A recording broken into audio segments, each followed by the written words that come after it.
Drama serial रिश्तों से हुआ के लिए आने वाली एपिसोड बहुत ही ज्यादा शानदार है दोस्तों, क्योंकि बहुत ही ज्यादा पछतावा होता है गुल को कि उसने क्यों नहीं अहमर की बात सुनी। ना जाने अहमर उससे क्या बात करना चाहता था, लेकिन फिर बाद में गुल सोचती है कि मैं क्यों अहमर के बारे में सोच रही हूँ, उसने जो भी करना होगा कर लेगा, और वैसे भी मेरा उससे कोई वास्ता ही नहीं, जहाँ मैंने जाना ही नहीं, मैं उस जगह का रास्ता क्यों पूछूं। दूसरी तरफ नफीस को तो आग लग जाती है जब वो ये बात सोचता भी है कि गुल की दूसरी शादी होगी। हालांकि नफीस को उसकी बहन ने ये भी बताया था सुरैया ने कि तुमने भी तो दूसरी शादी कर ली है, अब अगर गुल कर लेगी तो क्या ही इसमें हर्ज है। खैर अब नफीस अपनी दूसरी बीवी के साथ बाहर घूमने फिरने शॉपिंग पर गया होता है कि वापसी पर कुछ डाकू आ जाते हैं और गन पॉइंट पर इससे सारे के सारे पैसे और इसका मोबाइल और जरूरी कागजात ले लेते हैं। नफीस की तो जान ही निकल जाती है, लेकिन इसकी दूसरी बीवी कहती है कि कुछ भी मत करना नफीस, बल्कि इनको सब कुछ दे दो, क्योंकि अगर हमने कोई सी भी हरकत की तो ये तुम्हें गोली मार देंगे। अब नफीस लुट-पुट कर दोबारा अपने घर वापस आता है और अपनी माँ को सारा मुद्दा बताता है,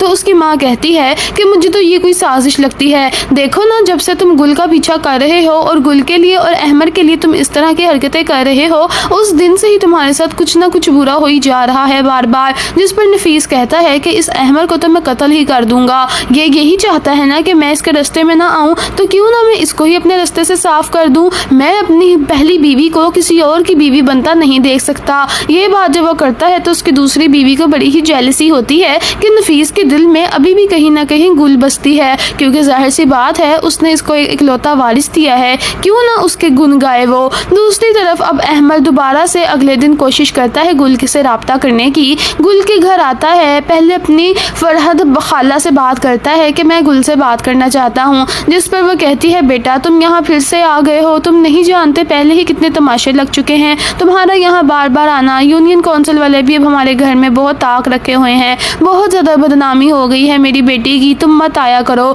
जिस पर अहमर कहता है कि खाला मैं इसी बदनामी को ख़त्म करना चाहता हूँ, आपको पहले भी बताया है गुल से मोहब्बत करता हूँ और शादी करके ही सांस लूँगा, फिर जो लोग बातें करते हैं उनको भी सांस आ जाएगा कि वो मेरी बीवी है और फिर कोई भी बात नहीं कर पाएगा। खैर अब अहमर चला जाता है गुल के कमरे में। गुल उसको देखती है तो दिल ही दिल में मुतमईन भी होती है और खुश भी होती है, और उससे माफ़ी भी मांगती है कि मुझे तुमसे ऐसे बात नहीं करनी चाहिए थी, तुमने क्या ज़रूरी बात करनी थी, बोलो अब क्या बात है। जिस पर वो कहता है कि गुल मुझे तुम अच्छी लगती हो और मैं तुमसे शादी करना चाहता हूँ। जिस पर गुल कहती है कि अहमर तुम्हारा दिमाग तो ख़राब नहीं हो गया, तुम कैसी बातें कर रहे हो, मैं तुमसे शादी नहीं करूँगी, मैंने तो अब कभी भी दूसरी शादी का सोचा ही नहीं।